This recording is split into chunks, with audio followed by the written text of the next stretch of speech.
जय हिंद दोस्तों, the Chronicle post में आपका स्वागत है। आज की हमारी पहली अपडेट आ रही है जम्मू कश्मीर से। पिछले कुछ समय से जम्मू रीजन में काफी सारी आतंकवादी घटनाएं बढ़ गई हैं और हालिया घटी इन आतंकवादी घटनाओं की जांच से ये निकलकर सामने आया है कि कोई ना कोई लोकल इंसान आतंकवादियों के साथ मिला है, जो इनके लिए न केवल गाइड के रूप में काम कर रहा है, बल्कि ये इंसान इन आतंकवादियों के खाने पीने से लेकर रहने तक की व्यवस्था भी कर रहा है। इसी को लेकर पिछले कल भारतीय सेना को जम्मू के पुंछ डिस्ट्रिक्ट में एक बड़ी सफलता हाथ लगी है। कल अपने एक ऑपरेशन के दौरान अब्दुल खलील नाम के एक व्यक्ति को पुंछ के स्वर्णकोट एरिया से अरेस्ट किया है। अब्दुल खलील नाम का ये व्यक्ति पाकिस्तानी आतंकवादियों के लिए गाइड के रूप में काम करता था और इसके पास से पिस्टल, एम्युनिशन जैसे हथियार भी मिले हैं और साथ ही इसके पास से पाकिस्तानी सिम कार्ड भी जब्त किए गए हैं। हमारे सिक्योरिटी फोर्सेस को इंटेल मिला था कि देहरा की गली एरिया में 2 आतंकवादी स्पॉट किए गए हैं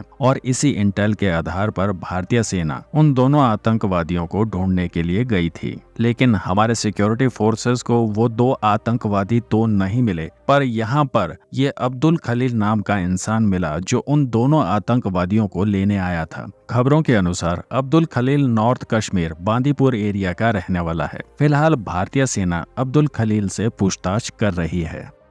आज की हमारी दूसरी अपडेट है भारतीय सेना के जोरावर टैंक को लेकर। भारतीय सेना ने डीआरडीओ से जोरावर टैंक के लिए एक हैवी आर्मर की डिमांड की है, लेकिन जोरावर टैंक को हाई एल्टीट्यूड एरिया में ऑपरेट करने के लिए तैयार किया गया है। इसमें हैवी आर्मर लगाने से इसके परफॉर्मेंस पर नेगेटिव असर पड़ सकता है, इसलिए डीआरडीओ ने एक ऐसा रास्ता निकाला है कि जिससे जोरावर टैंक को एक एक्स्ट्रा आर्मर की प्रोटेक्शन भी मिल जाए और परफॉर्मेंस भी खराब ना हो। दरअसल डीआरडीओ एक नए तरह के एक्टिव आर्मर को डेवलप कर रहा है, जिसमें कुछ इस तरह के सेंसर लगाए जाएंगे जो एयर या फिर ग्राउंड से फायर किए गए इनकमिंग एंटी टैंक मिसाइल्स को हैंडल करने में सक्षम होंगे। ये एक्टिव आर्मर इलेक्ट्रॉनिक सॉफ्टवेयर पर निर्भर एक ऑटोमेटेड सिस्टम होगा, जिसके सेंसर इनकमिंग थ्रेट को डिटेक्ट करके उन्हें तुरंत ही न्यूट्रलाइज करने के लिए ऑटोमेटिक काउंटर वेपन्स को लॉन्च करेंगे। इस टेक्नोलॉजी को जोरावर टैंक में इंस्टॉल करने के बाद एक्सिस्टिंग टैंक फ्लीट T-72 और T-90 को भी एक्टिव आर्मर से इक्विप किया जाएगा।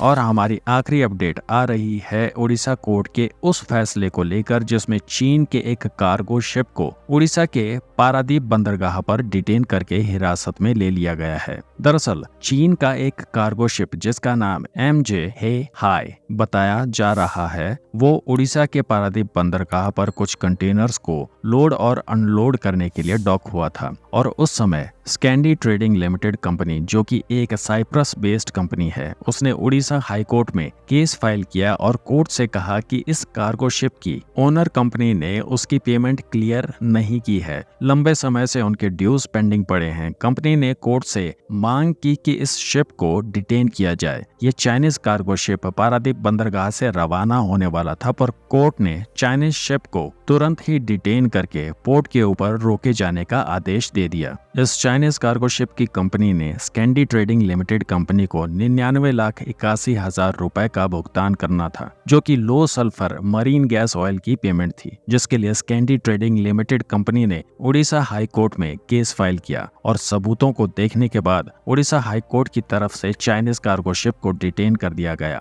अब ये केस ट्रायल में जाएगा और ये देखना काफी इंटरेस्टिंग होगा कि कोर्ट इस केस में क्या फैसला करता है। तो दोस्तों, इस वीडियो में इतना ही। मिलते हैं एक नई वीडियो में नए अपडेट्स के साथ। जय हिंद।